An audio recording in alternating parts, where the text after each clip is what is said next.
8절부터 시작되는 이 20절까지의 이 내용은 목자에 대한 내용이죠. 그래서 8절도 목자가 나오고 20절도 목자가 나오죠. 그래서 앞뒤가 목자라는 단어로 시작하고 목자라는 말로 끝납니다. 천사가 만난 사람들이 목자였기 때문이죠. 그래서 여기서 주로 활동하는 인물이 목자들로 나오기 때문인데 다윗도 실제로는 목자였습니다. 다윗도 어릴 때 하던 일이 양을 치던 목자였고, 그래서 다윗의 동네에 새로 태어난 이 아이도 예수님도 나중엔 자기 자신을 나는 선한 목자다라고 하면서 자기도 목자로 소개하죠. 그런 면에서 이 목자가 등장하는 이 장면은 여러 가지 면에서 다 일맥상통하는 면이 있게 됩니다. 특별히 목자는 그 당시에 가장 낮은 지위에 있는 사람들 중에 하나였어요.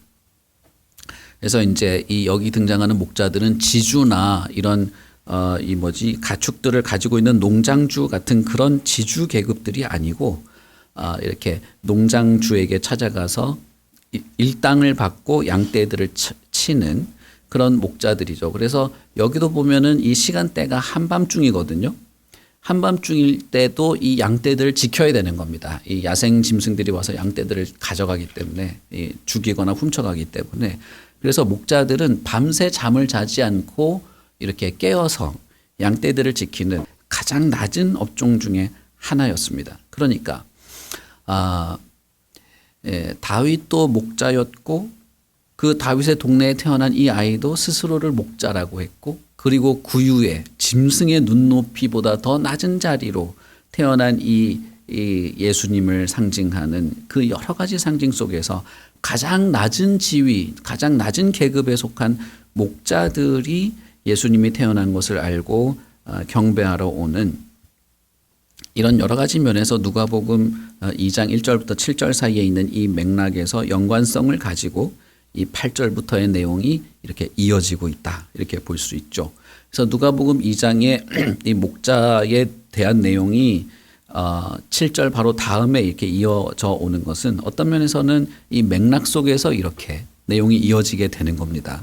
오늘 밤, 그들이 목자들이 이제 천사를 만난 밤에 천사들이 오늘 밤에 태어났다라고 하니까 예수님이 태어난 바로 그 밤인 겁니다. 그 밤에 있었던 목자들에게 있었던 이야기가 되는 것이죠. 누가복음은 데오빌로라고 하는 사람에게 누가가 쓴 편지입니다. 그것도 예수님에 대해서 내가 당신들이 많이 알고 있고 배웠지만 내가 좀 더 자세하게 말하겠습니다라고 하면서 쓴 편지이죠. 그러면서 예수님과 관련된 내용들을 자세하게 하는데 그 주변에 일어난 사건뿐 아니라 사실 누가복음에서 예수님과 관련된 이 이야기들은 대부분 예수님과 관련된 사람들 혹은 예수님을 만난 사람들의 반응까지 포함해서 자세히 설명하고 있어요.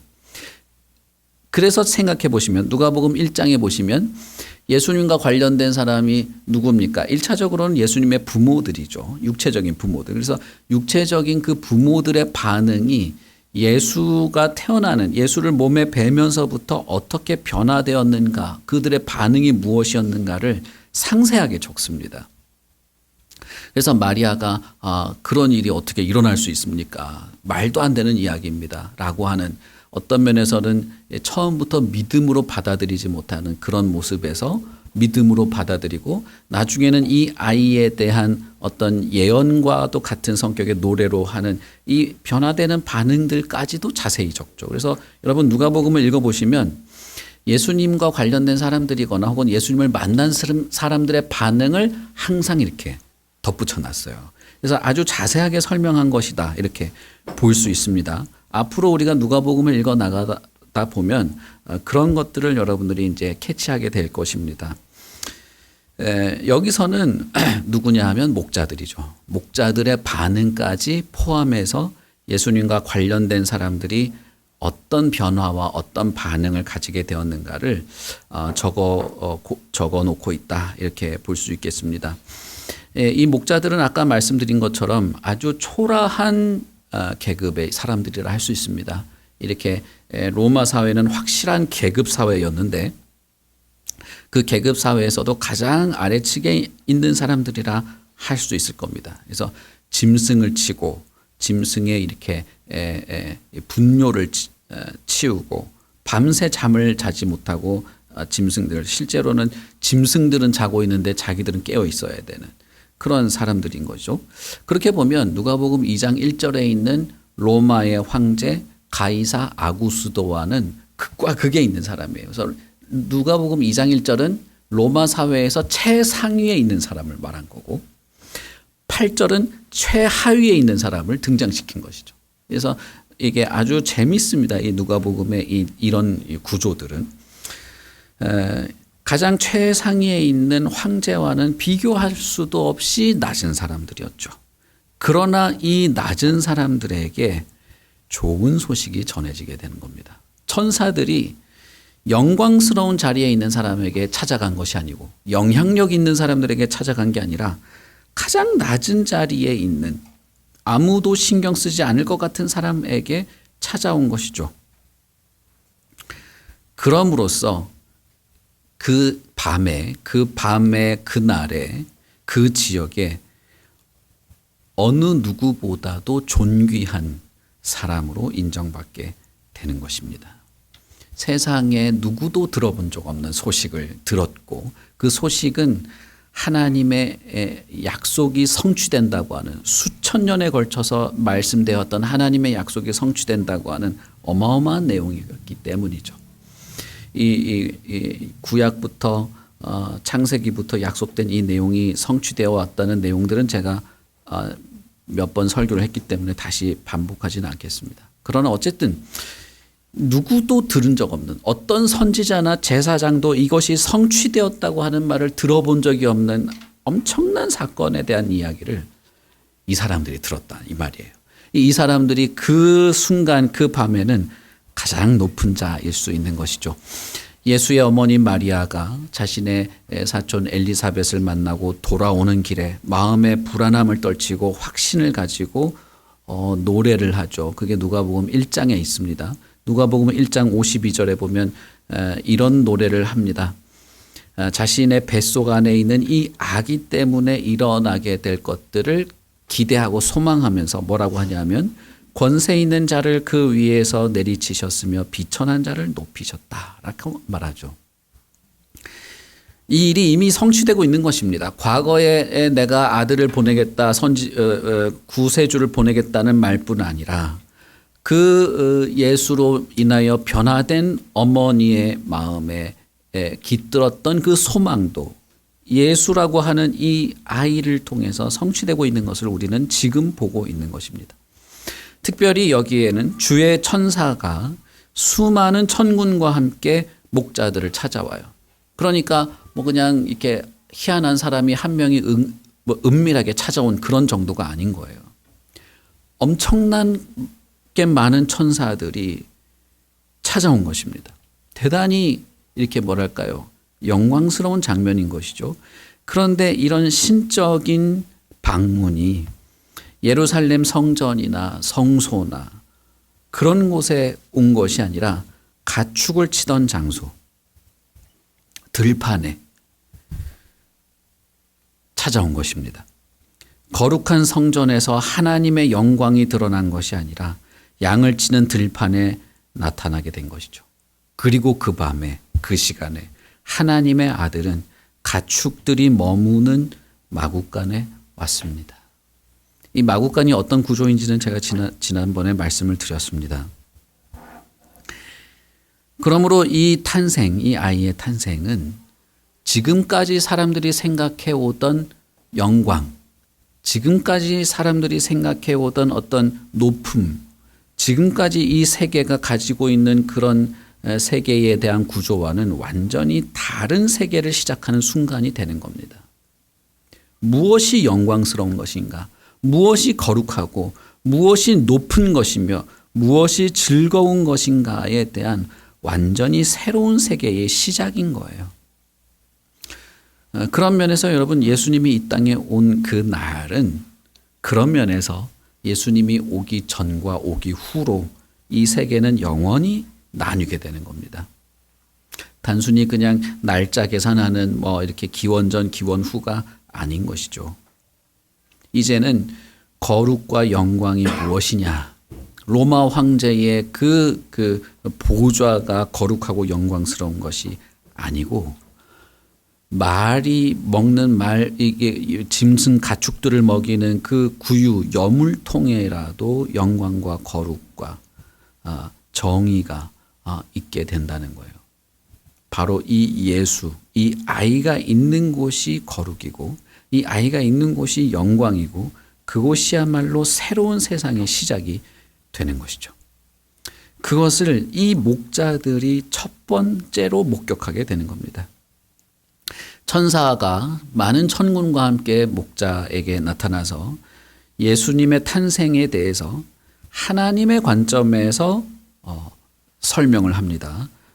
10절을 보시면 천사가 이르되 무서워하지 말라 보라 라고 하면서 하나님의 관점에서 이 아이가 태어난 것이 무엇인지를 설명하는 거예요.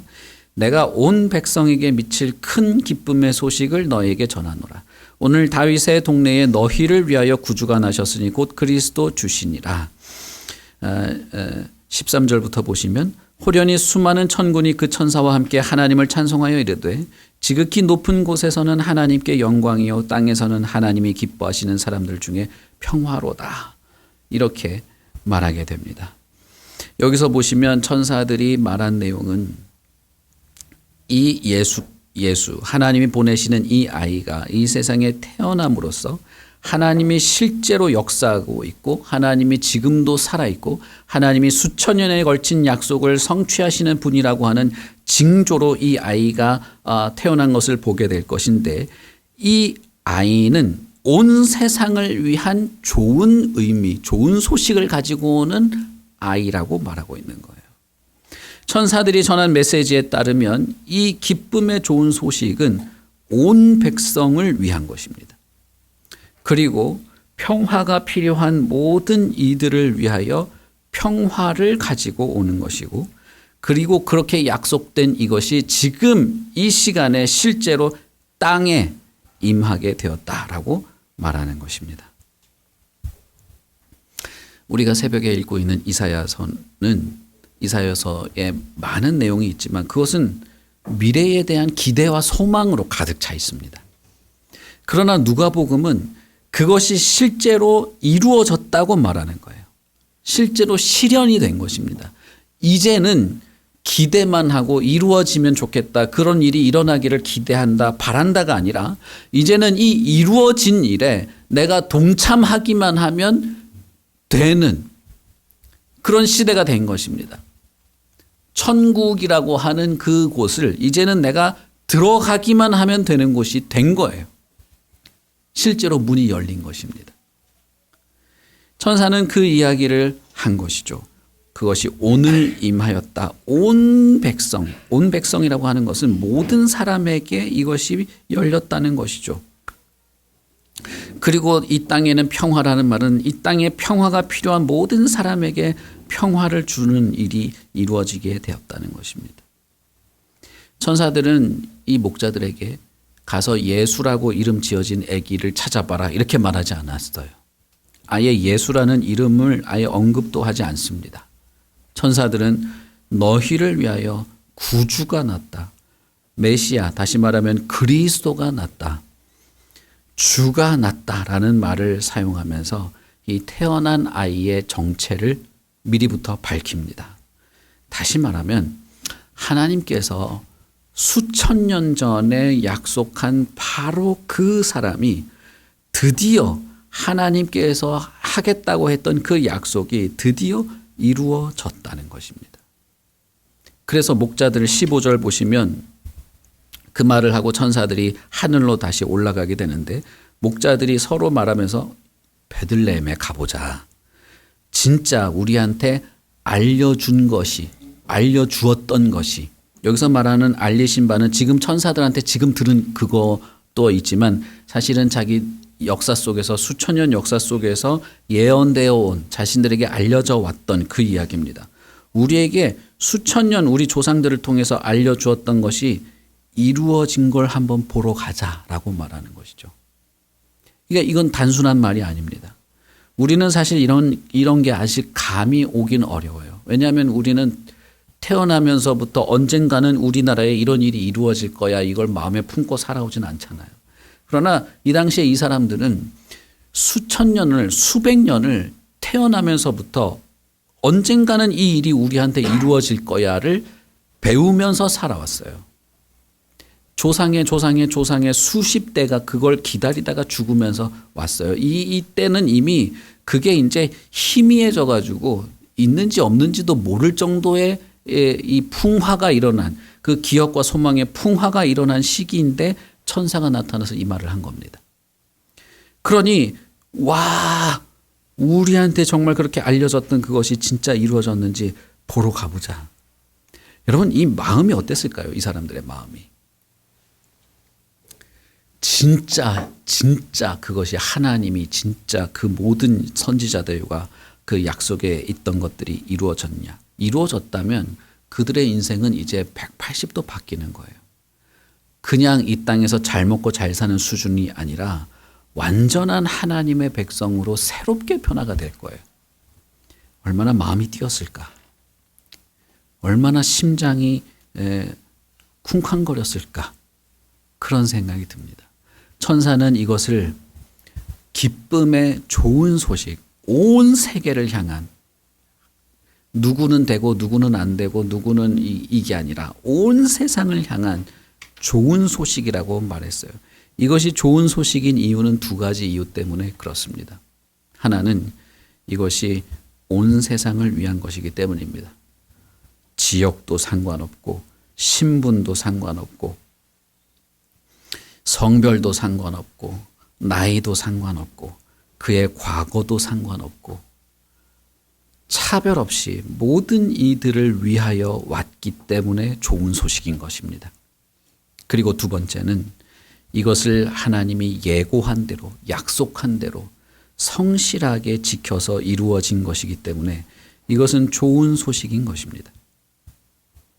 즉흥적으로 어느 날 갑자기 된 것이 아니란 거예요. 이것은 성실함 속에서 이루어졌기 때문에 매우 좋은 소식인 것입니다. 다윗의 동네에 태어난 이 아이는 영적으로는 다윗과 같은 왕위를 이어서 새로운 왕으로 온 세계에 구원을 가져다 줄 왕입니다. 그래서 구주라는 말이 붙은 것이죠. 그래서 그리스도, 다시 말하면 메시아라는 이름으로 불려지게 된 것입니다. 민족과 방언과 계급과 지위를 막론하고 온 세상에 속한, 이 세계에 속한 사람이라면 구원을 주실 수 있는 것입니다. 어떤 과거가 있건 어떤 성품이건 어떤 마음이건 원하는 자에게 구원을 베푸십니다. 그 주도권을 가지고 계시고 누구에게도 이것은 간섭받거나 방해받지 않으십니다. 그렇기 때문에 주라고 불리고 그렇기 때문에 왕이신 것입니다. 우리는 여기에 대해서 된다 안 된다 말할 자격이 없어요. 기분에 나는 안 될 거야. 그럴 수도 있거든요. 아니면 나는 구원받지 못한 게 아닐까. 그럴 수도 있습니다. 저도 그런 그 깊은 어둠 속에 빠지는 경우가 저도 있었습니다. 그러나 그것에 영향을 받지 않으십니다. 그렇기 때문에 이분은 주이시고 그렇기 때문에 이분은 왕이시고 구원에 관한 한 이분은 완전한 주도권을 가지고 계신 분이십니다. 다윗의 왕위보다 훨씬 영광스러운 왕이시죠. 우리는 물론 이 모든 설명과 이 모든 역사적 맥락을 이해하기는 쉽지 않을 수는 있어요. 그러나 하나님께서 그 수많은 사람들과 수많은 사건들을 일일이 언급하시고 약속하시면서 수천 년의 시간을 이끌어오다가 이 시간에 이 밤에 이 아이가 태어나게 한 것은 우리가 다 이해할 수는 없어도 다 납득하고 할 수는 없어도 역사 속에서 벌어진 일들과 사람들의 말과 약속과 제도와 무슨 건물의 양식과 무슨 천막을 치는 이런 방식과 이 모든 것들을 종합해 볼 때 이분이야말로 우리의 구주이시다라고 하는 것을 이해하고 납득할 수 있도록 하나님이 그 많은 시간들을 준비해 오시다가 과연 그 약속대로 이 일을 성취하셨다는 것입니다. 이사야서 우리가 새벽에 읽고 있지만 이사야서 9장 1절부터 7절을 보시면 제가 읽겠습니다. 이렇게 선지자가 말합니다. 전에 고통받던 자들에게는 흑암이 없으리로다. 옛적에는 여호와께서 스불론 땅과 납달리 땅이 멸시를 당하게 하셨더니 후에는 해변길과 요단 저쪽 이방에 갈릴 일을 영화롭게 하셨느니라. 흑암에 행하던 백성이 큰 빛을 보고 사망의 그늘진 땅에 거주하던 자에게 빛이 비치도다. 주께서 이 나라를 창성하게 하시며 그 즐거움을 더하게 하셨으므로 추수하는 즐거움과 탈취물을 나눌 때의 즐거움 같이 그들이 주 앞에서 즐거워하오니 이는 그들이 무겁게 맨 멍에와 그들의 어깨의 채찍과 그 압제자의 막대기를 주께서 꺾으시되 미디안의 날과 같이 하셨음이니이다. 어지러이 싸우는 군인들의 신과 피 묻은 겉옷이 불의 섭같이 살라지리니 이는 한 아기가 우리에게 낳고 한 아들을 우리에게 주신 바 되었는데 그의 어깨는 정사를 메었고 그의 이름은 기묘자라 모사라 전능하신 하나님이라 영존하시는 아버지라 평강의 왕이라 할 것임이라. 그 정사와 평강이 더함이 무궁하며 또 다윗의 왕좌와 그의 나라에 군림하며 그 나라를 굳게 세우고 지금 이후로 영원히 정의와 공의로 그것을 보존하실 것이라. 만군의 여호와의 열심히 이를 이루리라. 여러분 거의 800년 전에 이 선지자가 이것을 예언하며 이것을 정말 열렬히 바랬습니다. 여러분 새벽에 우리 이사야 읽으셨으면 느끼셨을 거예요. 이 사람은 정말 이걸 열렬히 원했습니다. 하나님의 그 열심이 이걸 이루고야 말 거야. 그러면 어두운 밤에 있던 사람에게 빛이 비추는 것 같이 한 아이가 우리에게 나고 그는 평화의 왕이 될 것이다 라고 말했죠. 목자가 여기 이 밤에 이 목자가 이사야 선지자가 예언했던 그 장면을 마치 몸으로 경험하고 있는 장면인 거예요. 하필 밤에 어두운 밤에 천사들이 나타나서 주의 영광으로 그들을 마치 빛을 비추듯이 비추면서 평화가 필요한 자들, 이 땅에 평화가 필요한 자들에게 평화를 주시려고 다윗의 동네에 주가 왔다, 그리스도가 왔다라고 말한 것이죠. 우리는 이 당시에 이 말을 들었던 목자들의 이 감성을 다 이해하지 못할 거예요. 그러나 우리는 어렴풋이라도 우리는 이해할 수는 있습니다. 만약에 우리가 이 국가가 생길 때부터 간직해왔던 그 수천 년의 역사 속에 간직해왔던 그 내용들을 마음에 품고 있다가 그것이 지금 당신에게 지금 실현되고 있다는 것을 경험했을 때 어떤 마음이었을까? 그런 생각을 해보게 돼요. 그러나 여러분, 이 어두운 밤에 빛이 비칠 것이라고 했던 이사야 선지자의 예언이 지금 나에게 현실로 이루어지는 이것보다 예수 그리스도를 영접하고 내가 죄에서 구원받고 용서받고 구원받는다라고 하는 이것이 현실이다, 실제다, 내가 지금 그것을 경험하고 있구나라고 하는 것은 어마어마한 것입니다. 그건 정말 다른 것입니다. 우리의 인격과 우리의 이성과 우리의 감성과 우리의 인생과 세계를 바라보는 눈과 영원한 미래를 바꾸는 어마어마한 것입니다. 여러분, 저는 주님을 만나기 전에는 전혀 그런 사람이 아니었어요. 제가 태어날 때부터 예수를 잘 믿는 사람이 아니에요. 누가 그럴 수 있습니까? 제가 주님을 만나기 전에는 전혀 그런 사람이 아니었습니다. 그런 얘기를 들을 때마다 뜬구름 잡는 얘기였어요. 전혀 마음에 다가오질 않았습니다. 남 얘기였어요. 옛날 얘기고. 감도 오지 않았습니다. 막 복음 가지고 막 불붙어서 막 하는 사람들을 보면 부담스러웠어요, 그냥. 그러나 제가 주님을 만난 이후에는 그 만남이 아주 작은 것이었음에도 불구하고 완전히 저의 세상을 바꾸어 놨습니다. 하나님의 교회 그리고 하나님의 거룩한 성도 안에는 이것이 늘 새롭고 늘 생생하고 늘 나누어지고 이 안에서 감격 그 기록된 이 성경에 기록된 이것이 옛날에 무슨 종교의 무슨 허황된 판타지가 아니라 나에게 이루어진 현실이고 실제고 오늘날의 나라고 하는 것을 경험하고 이것이 우리 안에 큰 기쁨의 좋은 소식이어야 되는 것이죠. 그럴 수 있고 그런 것입니다.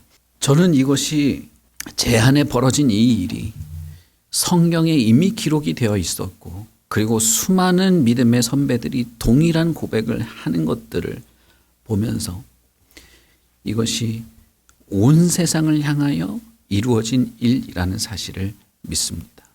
말 그대로 이분은 구주로 오셨습니다. 말 그대로 평화의 왕으로 오셨습니다. 왜냐하면 저와 여러분이 살고 있는 이 땅에는 사실상 평화가 없기 때문이에요. 따라서 평화가 필요한 땅에 오셨고 구원이 필요한 땅에 오셨고 용서가 필요한 땅에 오셨는데 평화가 필요한 당신을 위해서 오신 것이고 구원이 필요한 당신을 위해서 오신 것이고 용서가 필요한 바로 당신을 위해서 오신 것입니다. 이것이 어떻게 가능합니까? 사람의 계획과 사람의 조작으로는 가능하지가 않죠. 어떤 계획도 수천 년이 흐르면 엉망진창이 되기 마련입니다. 하나님이시기에 가능한 것입니다. 사람은 할 수 없지만 하나님은 하실 수 있기에 하신 것입니다. 사람이 만약에 가능한 것이라면 제가 이런 모습으로 바뀌지 않았을지도 몰라요. 주님이 아니라면 저는 그런 결심을 할 사람이 아니에요.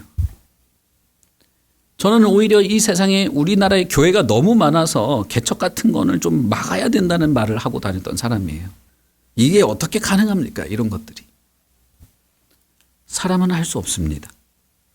그러나 하나님은 하십니다. 하시는데 한번 해주는 정도가 아니라 기꺼이 하시고 언제나 하시고 계속 하십니다. 그러니 구원을 바라는 자에게 구원에 대한 마음을 품는 자에게 비록 더딜지는 몰라도 구원을 베푸시는 것입니다. 설교도 마찬가지예요. 설교도 제 능력으로 하는 게 아니에요. 그렇게 되면 아무것도 안 생길 거예요. 저는 이것 때문에 마음이 너무 무겁습니다. 마음이 너무 무겁고 정말 괴로워 미칠 지경이에요. 하나님의 능력이 없이는 설교할 수가 없습니다. 하나님의 능력 없이 설교하고 싶지 않은데 정말 기도를 얼마나 해야 될지 모르겠어요. 저는 하나님의 능력을 힘입어서 설교하고 싶습니다. 여러분도 근데 마찬가지예요. 여러분도 하나님의 능력을 힘입어서 예배하고 하나님의 능력을 힘입어서 설교도 듣는 것이고 하나님의 능력을 힘입어서 그분의 신묘한 능력을 힘입어서 회심도 하고 믿음도 가지고 거듭나게 되며 구원도 얻는 것입니다. 이걸 무시할 수 없는 거예요. 그러니 저의 경험을 비추어 보자면 하나님의 능력이 뭔지 감도 안 오고 이해도 못하고 그랬지만 그러나 하나님이 나를 구원해 주기를 바라는 마음으로 있었습니다. 말을 뭐라고 하든 단어를 뭐라고 표현하든 간에 하나님이 나를 구원해 주시기를 바라는 마음을 가지십시오. 그것이 아니라면 이 모든 수천 년의 역사는 그냥 장난에 불과한 거예요. 그러나 저는 확실하게 말할 수 있습니다. 왜냐하면 제가 그 경험을 가졌기 때문이죠. 그것이 아니라면 이렇게 살 인간이 아닌데도 이렇게 살아가고 있기 때문이죠. 오직 하나님의 능력, 약속을 지키시는 하나님의 성실과 진실하심이 무엇보다 우리에게 간절히 필요한 것입니다. 우리는 이 하나님을 바라보고 구하는 것입니다. 하나님의 능력을 구하고 그분의 능력과 은혜를 간절히 바라는 것이죠. 저는 우리에게 이것이 있기를 바라고, 저는 지금 여기 앉아 계신 여러분 한 사람 한 사람이 이렇기를 바라요. 구원을 얻기를 바랍니다. 여러분의 마음에 주님이 있기를 바라고, 여러분의 마음에 평화가 있기를 바라고, 여러분의 마음에 주님의 은혜와 사랑이 있기를 바라고, 이 예배당에 함께 예배하는, 마치 그 어두운 밤에 아무것도 보이지 않는 어슴푸레한 달빛 아래에서 잠자고 있는 짐승이나 쳐다보고 있는 가장 비천하고 낮은 자리에 있는 것 같은 누군가에게 주님이 찾아오셔서 너를 위하여 내가 왔다라고 하는 말을 듣고, 과연 진짜 그런가, 그 아이라도 내가 만나보러 가보자라고 했던 그 마음으로 주님을 만나고 실제로 하나님이 살아계시다고 하는 그 증거를 보고 그분께 경배할 수 있는 그 마음을 여기 있는 우리 모두가 갖기를 저는 정말 간절히 바랍니다. 왜냐하면 그 이전과 이후는 다시는 뒤로 돌아갈 수 없을 만큼 완전히 다르기 때문입니다. 돌아가고 싶어도 돌아갈 수 없을 만큼 완전히 달라요. 천사의 말을 들은 목자들은 곧바로 그들이 지금까지 들어왔던 그 말이 진짜 사실이었나, 그게 진짜 이루어질 수 있는 것이었는가, 기다려왔던 하나님의 약속이 이루어진 것을 보고 싶어서 곧바로 떠납니다. 그들은 구유에 누인 아이를 보고 분별이나 할 수 있었을까요? 그때 베들레헴에는 전 세계에서 모인 사람들이 와글와글 모여 있었습니다. 임산부가 베들레헴에 마리아 한 명만 있는 게 아니죠. 그런데 아이를 알아볼 수 있을까? 역시 이사야서 1장 3절을 보시면, 소는 그 임자를 알고 나귀는 그 주인의 구유를 알건만은, 이렇게 말해요. 이스라엘은 알지 못하고 나의 백성은 깨닫지 못하는구나. 선지자의 한탄이거든요. 그런데 이 선지자의 말 속에 우리는 분명히 이것을 알 수 있습니다. 소가 임자를 알아보듯이, 나귀가 그 주인의 구유를 알아보듯이, 주님을 보고자 하는 자는, 그의 구원을 사모하는 자는 알아보게 될 거라는 겁니다. 누가복음을 읽은 우리는 목자들이 보고 들은 것보다 더 많은 내용을 보고 들었습니다. 우리는 성경 전체를 가지고 있고, 우리는 더 많은 것들을 기억에 담아두고 있습니다. 그런데 우리는 이 목자들처럼 우리가 지금까지 듣고 알았던 것이 정말인가, 보고 싶다라고 하는 반응을 가지고 있을까? 이 목자들은 바로 이 반응을 했어요. 예수님을 보고 싶다는 반응이죠. 구원을 우리가 바랄 수 있는 것은 아이가 태어났기 때문입니다. 아이가 이 땅에 태어났기 때문에 우리보다 먼저, 우리의 기대보다 먼저, 우리의 결심보다 먼저 이 아이가 태어난 은혜 때문에 우리는 구원을 바랄 수 있게 되었습니다. 이렇게 하신 하나님은 우리에게 구원을 베푸십니다. 반드시 그렇게 하십니다. 그리고 그 하나님의 은혜는 우리를 완전히 바꾸어 놓을 겁니다. 하나님은 그렇게 하실 수 있기 때문이죠. 여러분, 이 말씀을 마음에 담으십시오. 주님을 생각하십시오. 하나님을 생각해 보십시오. 그리고 나에게 구원이 있기를 바라는 마음을 주님께 보여주신다면 그렇게 될 것입니다. 우리 같이 기도하겠습니다.